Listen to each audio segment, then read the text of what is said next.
കുമ്മായി എങ്ങനെ ഉണ്ടാക്കുന്നതെന്ന് അറിയാമോ? പലർക്കും ഇത് അറിയാത്ത ആൾക്കാരുണ്ട്. അപ്പോൾ അങ്ങനെയുള്ളവർക്ക് വേണ്ടിയാണ് ഈ വീഡിയോ. ഈ തട്ടുന്നത് ഈ പച്ച കക്ക നീറ്റിയതാണ് കേട്ടോ. ഇതിങ്ങനെ കൂട്ടിയിട്ടിട്ട് നന്നായിട്ട് വെള്ളം ഒഴിച്ചു കൊടുക്കണം. ഇതാണ് നമ്മൾ കൃഷിയിലൊക്കെ മണ്ണിൻ്റെ അമ്ലത കുറയ്ക്കാനായിട്ട് pH വേണ്ടി ചേർക്കുന്നത്. ഇത് നമ്മളിങ്ങനെ വെള്ളം ഒഴിച്ചതിന് ശേഷം ഒരു 20-30 സെക്കൻഡ് ആകുമ്പോൾ തന്നെ ഇതിൻ്റെ ചൂട് വരാൻ തുടങ്ങും. പിന്നെ അത് മെല്ലെ മെല്ലെ പിന്നെ അത് പൊടിയായിട്ടത് മാറും. ഇതാണ് ഇതിൻ്റെ ആ ഒരു രീതി എന്ന് പറയുന്നത്.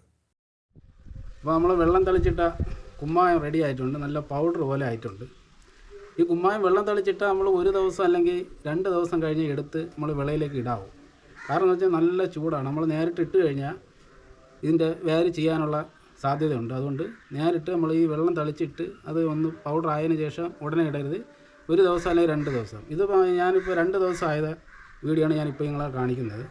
നല്ല പൗഡർ പോലെ ആയിട്ടുണ്ട്. കണ്ടോ? നമ്മൾ വെള്ളം തളിച്ചിട്ടാൽ പിന്നെ നമ്മളത് തൊടാനേ പാടില്ല. ഒരു ദിവസം അല്ലെങ്കിൽ 2 ദിവസം അതുപോലെ ഇട്ടേക്കണം. അത് നല്ല പൗഡർ പോലെ ആയിട്ടുണ്ട്. ഇനി നമുക്ക് ധൈര്യമായിട്ട് നമുക്ക് വിളയിലേക്ക് ഇടാം.